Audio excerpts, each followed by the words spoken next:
Baru ini terdapat penyakit yang marak dibicarakan, yaitu penyakit hepatitis akut misterius. Menurut WHO, terdapat 170 kasus yang dilaporkan oleh lebih dari 12 negara.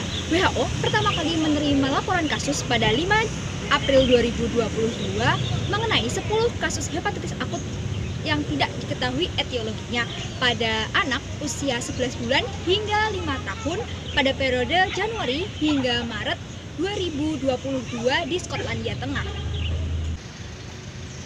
Lantas, bagaimana kondisi saat ini di Indonesia? Dan kini terdapat 3 kasus probable di Indonesia, di mana ketiga pasien anak tersebut meninggal dunia. Ditemukan 114 kasus suspek gejala hepatitis akut. WHO menerima laporan dari Inggris Raya terkait 10 kasus hepatitis akut pada anaknya. Kewaspadaan itu meningkat setelah 3 pasien anak yang dirawat di RSUP Dr. Cipto Mangunkusumo, Jakarta dengan dugaan hepatitis akut. Melakukan investigasi kontak untuk mengetahui faktor risiko terhadap 3 kasus hepatitis akut. Saudara Menteri Kesehatan menyebut sudah ada 15 kasus hepatitis akut terdeteksi di Indonesia.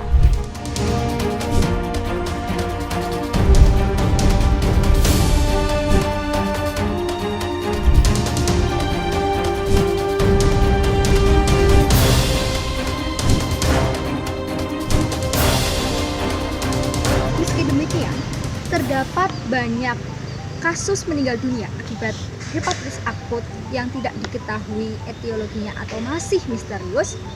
Namun hingga saat ini kita belum mengetahui apa itu hepatitis, bagaimana cara penyebarannya, bagaimana mekanisme penyebarannya, dan juga bagaimana cara mengobati dan juga cara mencegah. Oleh sebab itu, mari kita simak video yang satu ini.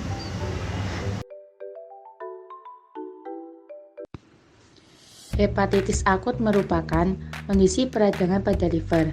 Peradangan ini berlangsung kurang dari 6 bulan.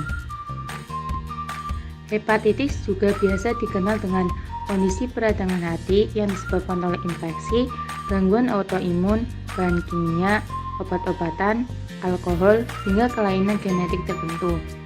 Hepatitis bisa muncul secara tiba-tiba lalu hilang atau akut, atau bisa juga merupakan kondisi jangka panjang yang memicu kerusakan hati yang progresif atau kronis. Adapun kasus hepatitis yang terjadi saat ini merupakan kondisi akut karena menyerang anak-anak yang sebelumnya sehat secara tiba-tiba dan bergejala parah. Gejala awal dari penyakit hepatitis akut ada 4. Yang pertama, mual. Kedua, muntah. Ketiga, diare berat. Keempat, demam ringan.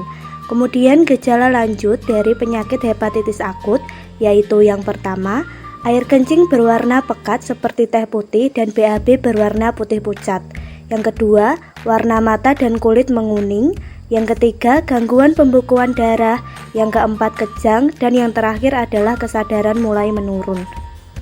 Cara mengatasi saluran cerna. Yang pertama, rutin cuci tangan dengan sabun dan air mengalir. Yang kedua, pastikan makanan dalam keadaan matang dan bersih. Yang ketiga, tidak bergantian alat makan dengan orang lain. Yang keempat, hindari kontak dengan orang sakit. Yang kelima, menjaga kebersihan rumah dan lingkungan. Berikutnya, cara mengatasi saluran pernafasan. Yang pertama, kurangi mobilitas.